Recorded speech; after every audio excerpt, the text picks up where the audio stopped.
Hey, we are live. Hello, I'm John Coleman from ApocatastasisInstitute, an Institute for the Humanities, an alternative college and high school here on New Milford, Connecticut, USA. The purpose of this live broadcast and recording is to get into day 297 of the project, our integrated humanities curricula here at Apocatastasis. There are different tiers to this, of which the most intensive is our enrolled undergraduate program, where in addition to the selection of text from H.G. Wells today and the appropriate poem, which we enjoy during these broadcasts, there's in-person seminars, additional readings, novel discussions, and so forth. The real genius of the project is in a time frame of 1 year, we get to cover all of human history. And that indeed has different layers to it. We also have our monthly program with our monthly students, and we have a seminar that goes on for a few hours, and then there's some assigned readings, and then there are these general broadcasts. And the hope with the project is to unite our entire school community.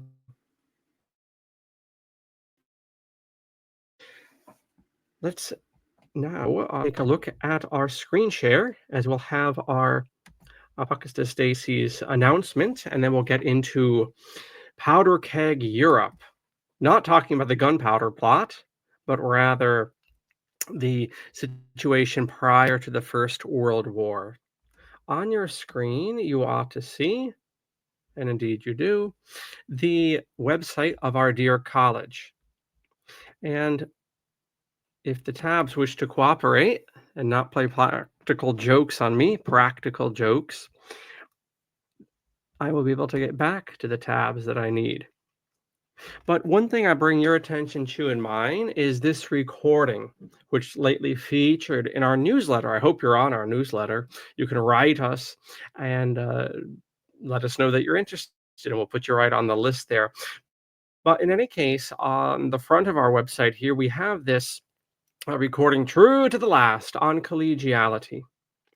And it's a reminder, as I'll do now, I go into much more depth in this video here, but it is a reminder to Apocatastasis that all the staff and students in our larger community can say and do whatever they want, and they don't have to worry about repercussions and deplatforming and pissy behavior and all this stuff. Right? We're going to respect each other. We're going to be charitable. We're going to hear each other out. We're not trying to convince each other.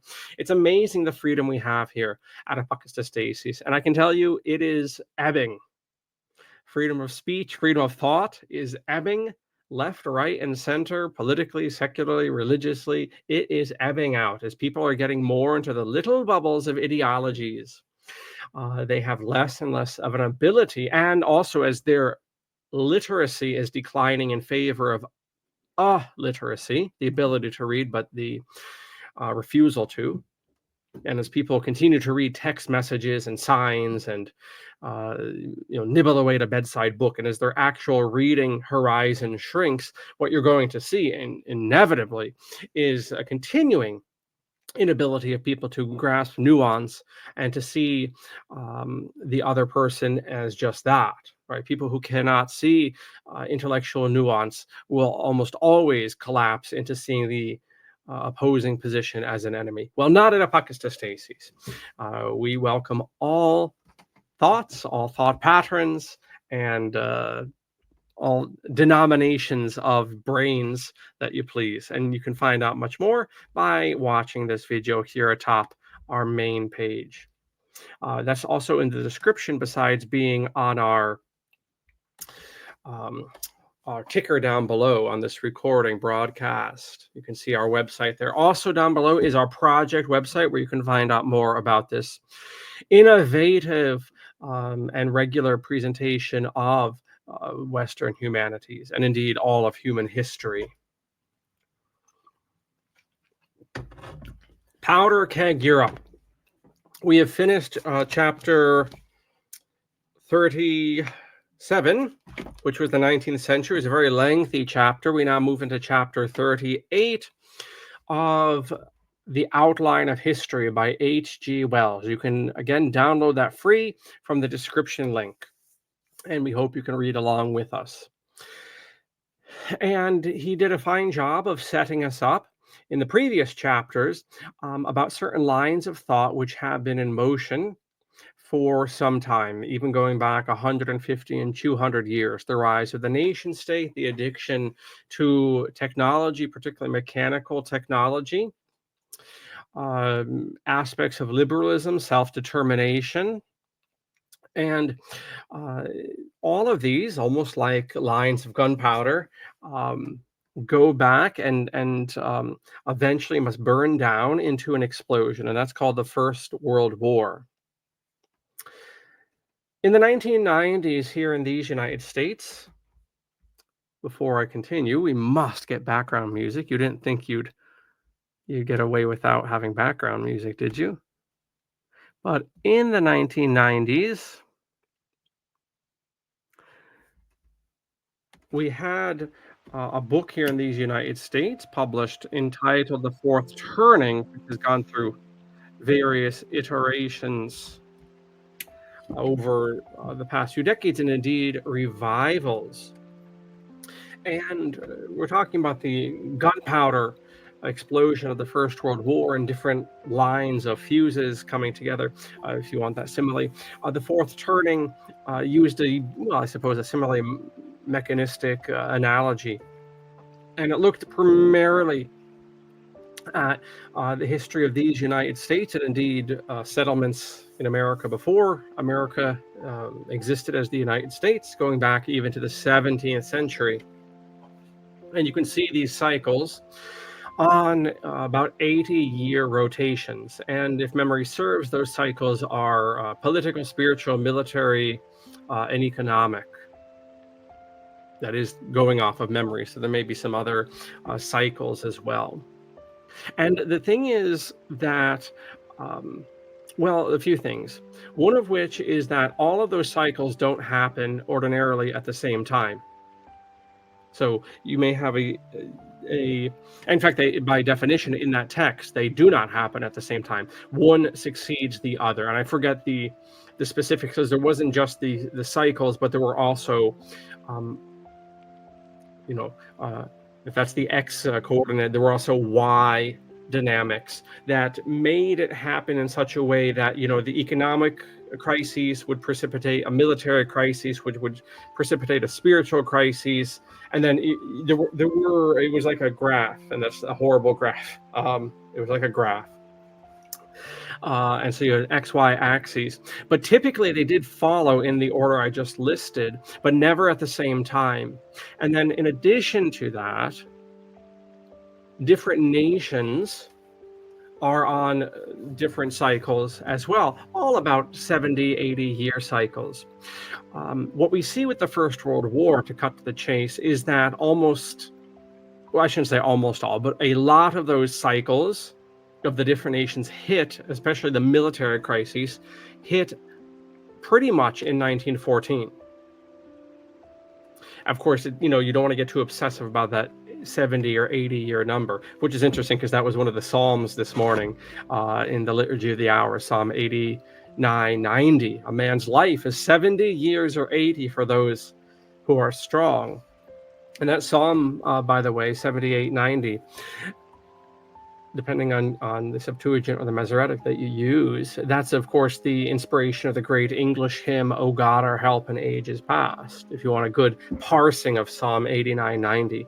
Anyway, a man's life is 70 years or 80 for those who are strong, and these cycles go in a similar progression. And what happens in 1914 is that a number of them into the different nations, particularly the military crises, strike at the same time. And a way that we don't see with the Second World War, and if we are in the Third World War, that we're not seeing here either. That is to say, in the summer, particularly in August of 1914, you see the military crisis striking across the board. And then in the subsequent months and years, other nations get dragged in to the fray. Now, what I want to do is change the camera and get a few words in from Mr. Wells himself. And we'll go from there to taking a look at the alliance system, which obtained prior to the Great War, as it was called. That's an interesting historiographical note we can revisit when we get to the Second World War. Is indeed, where do we get this expression of world wars? Depending on your definition, you could go back even to the ancient world and see workable phenomena that could use that language. You could argue that the 7 Years' War, what we call in America, or the American theater of that, the French and Indian War, was a world war. It took place on several continents. And I have to always remind myself that they've changed this setup here on StreamYard, theoretically making it easier. I don't have to open up a whole new dialog box. Okay, so here's my version of the outline of history, which I believe is the last version that was published in 1961. Originally, as you know, this text came out in 1920 and went through any number of revisions and updates, including posthumous updates after Mr. Wells had gone to his eternal reward. Eventually, our poetry cursus and our history skeleton, which is the outline of history, as well as a 3-year cycle of readings from Will and Ariel Duran's Story of Civilization, and suggested readings, particularly novels, as well as specialized monographs. All of this will be eventually published in a 4-volume set, which will be quite reminiscent of the Breviary or the Book of Common Prayer, which some of you might be familiar with. So a singular collection of texts, all in,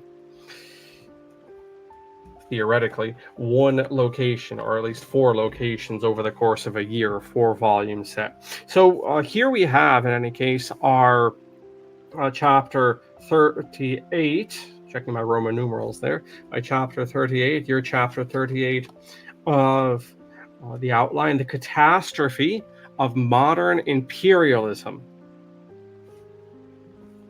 And so what we're going to see, as far as H.G. Wells is concerned, good socialist that he is that you have the crises of imperialism. And of course, the First World War was extremely fascinating, and still is, for socialists, because they see it very much, in that Marxian framework of those, those stages of history and those stages of capitalism. And indeed, there were quite a few prescient communists throughout the world that noticed the imperialistic aspect. And indeed, some of those communists will take over Russia and will implement their ideas, which are not quite so prescient. But anyway, I must bite my tongue. We have all of this. I leave it to you to read that. Again, you can download this whole book on PDF. But part 1 is labeled, actually, and if I were to re-edit this, I would put these headings before each subsection. You'll notice that he doesn't do that, or not Wells, but the editors, they don't actually put the armed peace before the First World War, which is something we'll revisit momentarily. They don't restate the title, which is cool on this page, but it is not, when you're on subsection 2, and you have to remind yourself, whoa, what is subsection 2? Oh, it's Imperial Germany. Okay, that's fine, but it would be helpful, perhaps, when I make those 4-volume sets, which I'm somewhat underway with. I will not make the same mistake as these particular editors. In any case, let's hove into this section. Number 1 is not very long, and we're not going to read all of it anyhow. But we want to look at the Geneva Conventions, the Russian emperors, particularly Alexander and Nicholas, and their role as peace prophets. And then Wells's notice of the mechanical obsession and just the mechanical dynamics that are at play, which indeed called for the interest of the czars and others to want a peace process. People are noticing that should there be a war, it will likely last for a lot longer than the wars of the 18th century did. Anyway, let's hop along here, and we read that for 36 years after the Treaty of San Stefano and the Berlin Conference,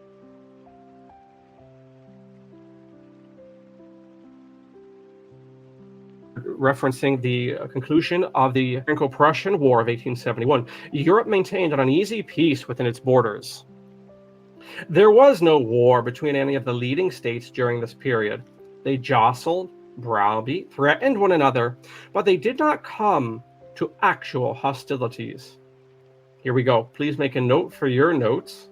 There was a general realization after 1871 that modern war was a much more serious thing than the professional warfare of the 18th century.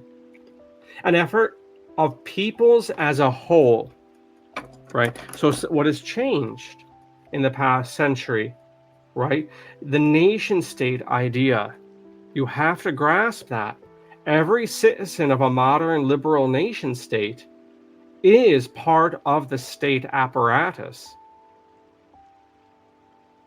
At this point, especially, almost all the men were liable to conscription. But regardless, I mean, actually, that's still the case, even here in these United States, which has allegedly gone to an all-volunteer force. Every man, unless he's very smart and is a very on top of it father, every man, when he turns 17 or 18, has to register for the draft. So therefore, every man is an agent, a violent agent of the state. Peoples as a whole, that's another way you can phrase that, that might strain these wars, these new liberal wars might strain the social fabric very severely. An adventure not to be rashly embarked upon. And I think, though he doesn't make mention of it, the U.S. Civil War portended a lot in this regard in particular. The fact that you could have such a costly and slogging fest with liberal democratic armies, the levée en masse, going back a century now, a century more, a century and a quarter to the French Revolution, the levée en masse, the fact that every citizen is apparently, according to the liberal theoreticians, obliged to take up arms to defend the nation state, regardless of whether the liberal citizen was inquired or asked about this. Because in liberal theory, simply living in a territory and not revolting is proof that you support the regime. I'm not saying this is my belief. I'm saying this is, within the internal psychology of liberalism, what's at play. So, with this dynamic, the social fabric, in the case of a war, is pre-World War I, mind you. People say this will strain the fabric of society too much, and therefore everyone is gun-shy, literally gun-shy.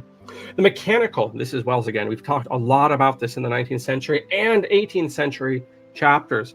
The mechanical revolution was given constantly more powerful and expensive weapons by land and sea, and more rapid methods of transport, and making it more and more impossible to carry on warfare without a complete dislocation of the economic life of the community, right? So one of the phenomena, and this is something Carol Quigley brings up in Tragedy and Hope, a book that's quoted all the time, but I don't think is actually read very much. The fact that if you go to the 18th century, you have an equality of weapons. Everyone basically has the Brown Bess musket. And what you're seeing by the time of the beginning of the 20th century is that weapons are getting so advanced that only states can buy them. Or rather, only states can buy the expensive weapons. And so you go from a professionalization of warfare in the 16th century into the 17th. Then you go into a democratic type of warfare, 18th, well, let's say 17th, 18th century, where basically everyone has access, even to cannons that are obtainable even by, if not average individual Joe Blow, a few Joe Blows together, back in the late 19th century, 20th century, to wars of professionals. Why this time around? Not because of the fumes of Christianity that limited and tried to constrain war even after the Treaty of Westphalia and the Reformation tragedy, but rather warfare is limited to nation-state actors because the weapons are so specialized.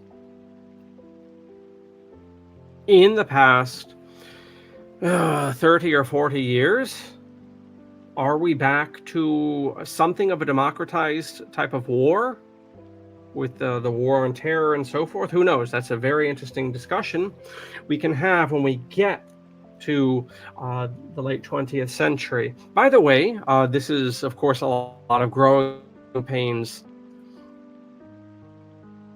These broadcasts are still relatively new, and this project is, as fast as I hurry, is still going to take a while. And then there's the whole children's project, and making appropriate materials available on a similar cursus for children. That's going to take a while. So there's all sorts of growing pains. Anyway, I say, by the way, when we hit August 1st, we're going to end this book and begin a separate book, which will take up the final August, or the final 4 months of every year. And that's a text which doesn't end in the 1960s, but takes things up to the war on terror in the early 21st century. So when we look at the project here at Apocatastasis, it's not just the outline of history. Most of it's the outline of history. However, there's a few weeks in the beginning, which will be September for us, where we're going to be really looking at Joseph Campbell and mythology, and that'll be basically our main text. And then October through July will be the outline of history for our main skeletal text. And then August, we're going to transfer to this book on the 20th century, just because it brings things up to modern day. In any of these texts, they're not perfect. They have their shortcomings, but they're comprehensive enough to spur discussion. And that's why we're using them. And by the way, I forgot to mention our poem. So let me read another paragraph and make my point, and then we'll take a quick break for the poem, which is very appropriate as we're approaching the Great War. The poem is going to be To an Athlete Dying Young by A.K. Ausman. But we end this first paragraph, skipping some, that even the foreign offices felt the fear of war.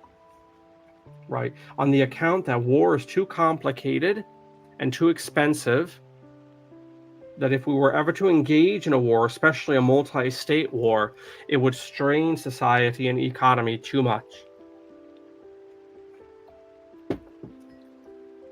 But although war was dreaded, and it had never been dreaded in the world before, nothing was done in the way of setting up a federal control to prevent human affairs from drifting towards war.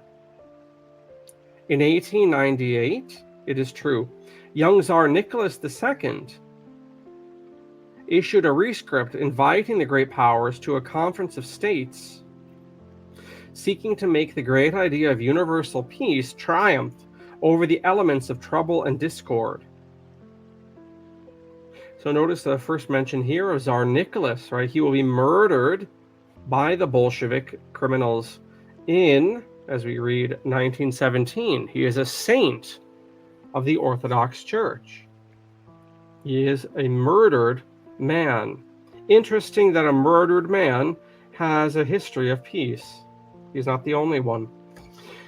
Nicholas's rescript recalls the declaration of his predecessor, Alexander I, which gave its tone to the Holy Alliance in the time of Napoleon. And it is vitiated by the same assumption, we must look this up, that peace can be established between sovereign governments rather than by a broad appeal to the needs and rights of one people of mankind. So we see, still kind of very understandably, a carryover or actually a carryover is not quite the proper word, but something like a carryover from the old age of monarchs. And I say it's not quite appropriate because Nicholas is a monarch. Alexander is a monarch. There still are monarchs that are taken seriously. Why should we be surprised that monarchs wish to act like monarchs and think like monarchs? So, of course, the one people of mankind, the so-called United Nations or the League of Nations before that, that sort of footing, let's say, that's a ways off.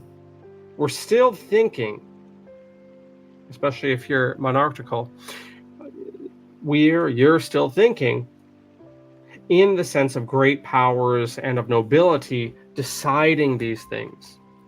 The lesson of the United States of America would show that there could be neither unity of action nor peace until people thought of the people of Virginia or that of Massachusetts. That thinking had been swept aside by the people of these United States. This observation, so recent, only 40 years, this observation was entirely disregarded in the European attempts at pacification. So they basically defaulted to the old Congress of Vienna model of great states. And what obtained after the Franco-Prussian War. Okay, then comes a mention, I'll just briefly mention this, of the Hague Conference in Holland, as well as certain Geneva conferences. Geneva, how does he describe it? Well, maybe just the Hague conferences. Anyway, we also noticed the Pan American Conference.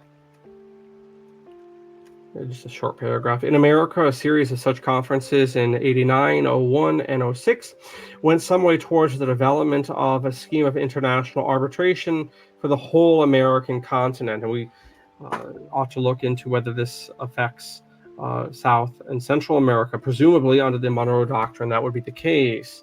And with the likes of TR around, Teddy Roosevelt, this would be very predictable.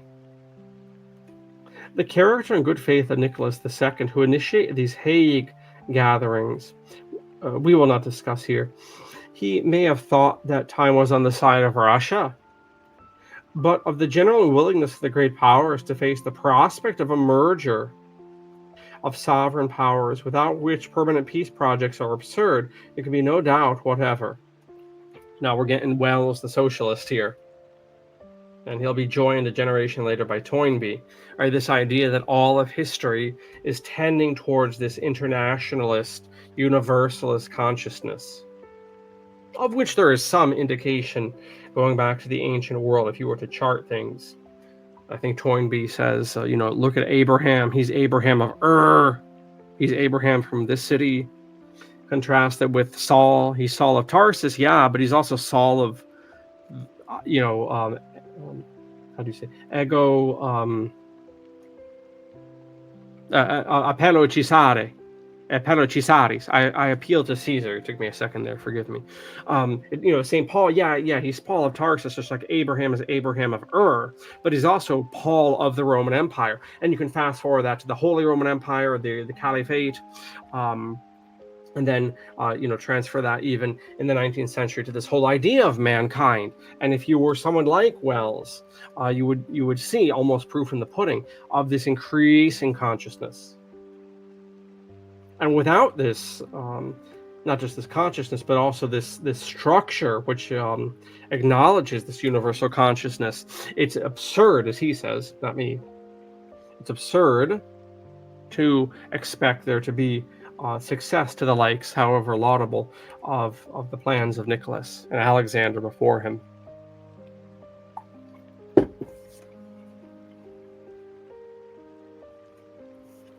And then we get into, and we'll pick this up tomorrow, the development of Germany, and on the next page, Britain. It's a slightly longer look at these two, and those are very necessary because basically the First World War, as I'm going to present it unapologetically, is Britain, just like in the Second War, goading Germany into a war which Germany did not want, and that will be very much the case for the Second War as well.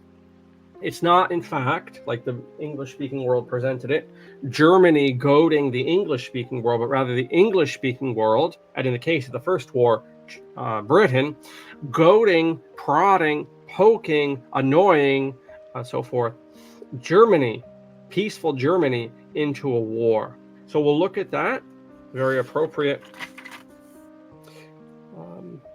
And of course, what's looming over this, as we can see on almost every page of the coming section, is 1871, 1871. There's the man of 1871, or at least who benefited from it, Kaiser Wilhelm. All right, and that will take us all the way through the spring of 1914. So buckle up for tomorrow.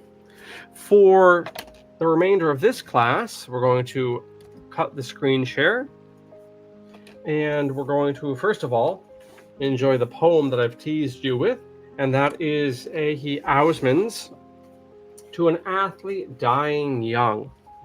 I remember coming across this poem many, many years ago on Michael Savage's show. And as bombastic as that gentleman was and is, thanks be to God, he's still slogging away, much like a lot of old timers, Pat Buchanan and Ron Paul and Rush Limbaugh, Lord of mercy on him until he died. A lot of the old time patriots still slogging at it to the last. But I remember for Michael Savage, him bringing up this poem and all sorts of little vignettes of culture that I would never have heard of otherwise. To an Athlete Dying Young. And as you'll get sick of me saying, this poem and many others are referenced and indeed cited, quoted in Paul Fussell's Great War in Modern Memory. I may give an entire class to that excellent text, which is a literary analysis, particularly on the part of the British Army in the First World War, but it makes it's such a good sociological, it's such a good introduction to sociological history. I'm so happy that I came across that. And whether it's Michael Savage or Paul Fussell in my college days, my high school days for that matter, here we go. To an Athlete Dying Young. We want to put the First World War in a certain melancholy light. Okay, there's maybe not much of the historian to that expression so much as the artist, but artists can add a great deal to our appreciation of the past, which is why we're so solicitous to include poetry in our project, whether it's these daily broadcasts or indeed more deeper study should you wish to enroll here at ApocatastasisInstitute. Anyway, To an Athlete Dying Young by A.H. Ausman. The time you won your town the race, we cheered you through the marketplace. Men and boys stood cheering by, and home we brought you shoulder high. Today the road all runners come, shoulder high we bring you home, and set you at your threshold down, townsman of a stiller town. Smart lad to slippy tides away from fields where glory does not stay, and early though the laurel grows, it wither quicker than the rose. Eyes the shady night has shut cannot see the record cut, and silent sounds no worse than cheers after earth has stopped the ears. Now you will not swell the rout of lads that wore their honors out, runners whom renown outran and the name died before the man. So set before its echoes fade the fleet foot on the sill of shade, and hold the low lintel up the still defended challenge cup. And round that early laureled head will flock to gaze the strengthless dead, and find unwithered on its curls the garland briefer than a girl's.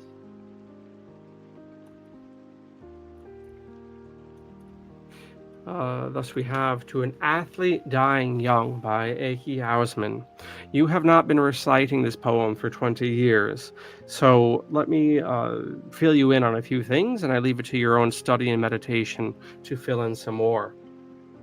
What we have here is a reference of a young man who has died in a town. And the beginning stanzas open with a reference and a recollection of his glories, his local town glories on the sports pitch.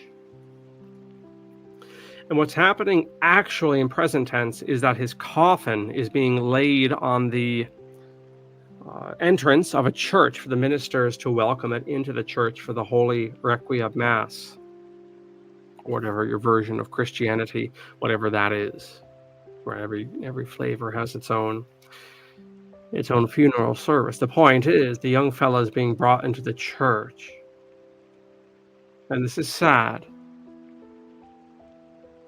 And the quickness of life is mentioned as early though the laurel grows, it withers quicker than the rose. And then, of course, the last lines, right? To find unwithered on its curls, the garland briefer than a girl's.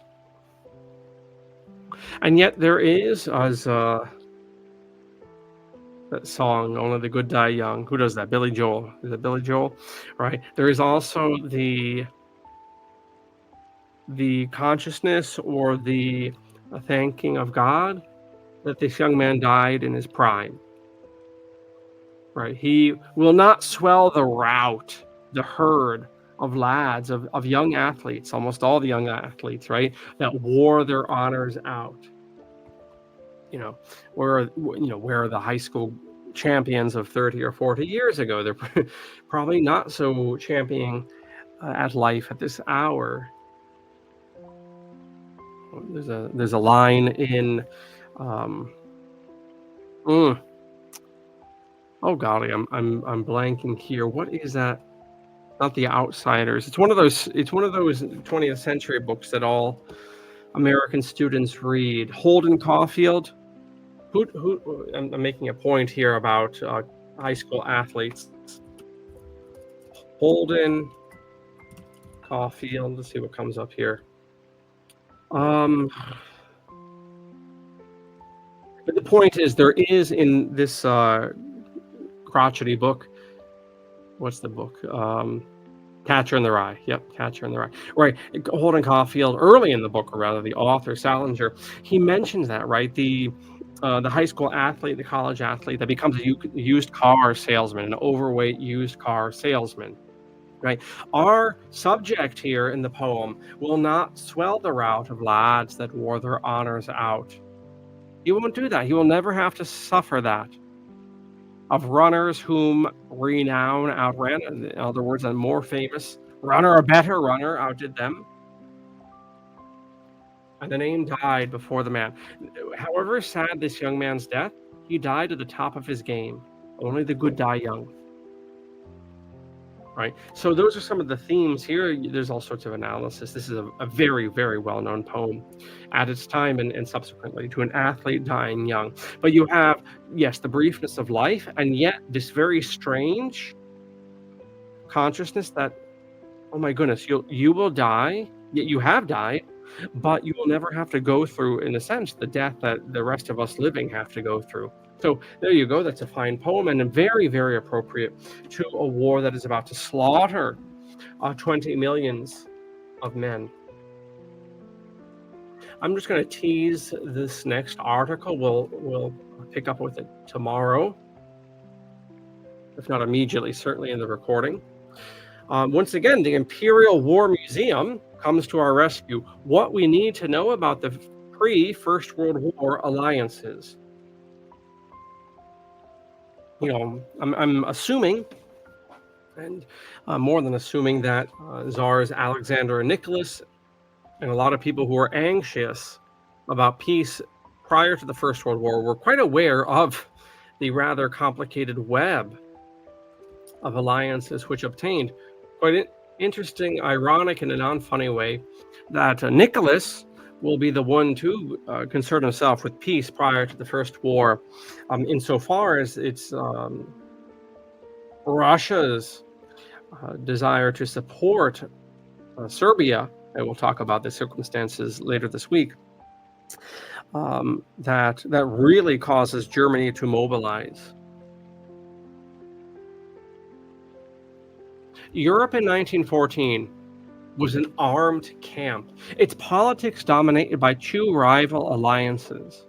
The creation of a unified Germany in 1871 had disturbed the old balance of power in Europe. This goes back, of course, to the Congress of Vienna after Napoleon was caged on um, Helena, St. Helena, the island of St. Helena there in the South Atlantic. A fear of Germany encouraged France and Russia to form an alliance in 1894. This pushed Germany closer into alliance with its neighbor, the Austro-Hungarian Empire. The members of these rival power blocs maintained mass armies through compulsory military service. There's your liberalism, right? Every man is obliged to defend the nation, which is interpreted as the government. Rapid developments in military technology, a la H.G. Wells, forced them to spend huge sums on these armies. Then we have souvenirs and ephemera. The Eurograph war map, terms of surrender. We won't concern ourselves too much with this, except to notice the position of Germany pretty much once the war settles in by the autumn of 1914. We're very much getting ahead of ourselves, but you see Germany in the frankly hopeless position of fighting a two-front war, regardless of the assistance of Austria-Hungary or Italy, or a hot second. Its position is tenuous even from the start. So tomorrow we will begin a real dive into this article with during the 1900s. But for today, this is enough, especially as we get back in the saddle and indeed look at that gunpowder Europe. That's what we're looking at. People, they see that there are trends in motion, technologically, politically, spiritually, economically, militarily, alliance-wise. There are trends in motion that are going to test the fabric of society in a way never before known. And that leads to a reticence of war in the generation before 1914, which itself, its desire to avoid a war, has never before been seen because people know what will come. The men of knowledge will know what's happening. And so that explains various peace conferences, the Pan America one, or the ones in The Hague, other attempts. People are going to try to be heading off a problem that they can see almost inevitably because they can perceive, in that age of literacy, they can perceive what happens should, to the beginning of our class here, should certain of those cycles hit in the different nations at about the same time, like the military cycle, like the economic cycle. It will lead to an explosion of tremendous proportions. And that's what we're going to develop tomorrow. Tomorrow, I should not think we're going to get into the war itself proper, but still be building up to things. Nevertheless, we're dealing with powder keg Europe. And with that, thank you for hanging out in class today. Hope you learned some good stuff. Hope you click the link below in the description and download Wells and actually read Wells one-on-one. And consider, after all that, enrolling here at Apocatastasis. You will get a grasp of the humanities, which you will not get anywhere else, and that largely is due to our truly, in the truest sense of this word, unique, our truly unique instruction in the integrated humanities, teaching history, literature, art, philosophy, languages in a set amount of time in a unified and comprehensive manner. You will not get this anywhere else. And with all of that being seen too, don't forget A.H. Ausman's poem, To an Athlete Dying Young. There's a lot written on that. And with all of that said, farewell, masalama.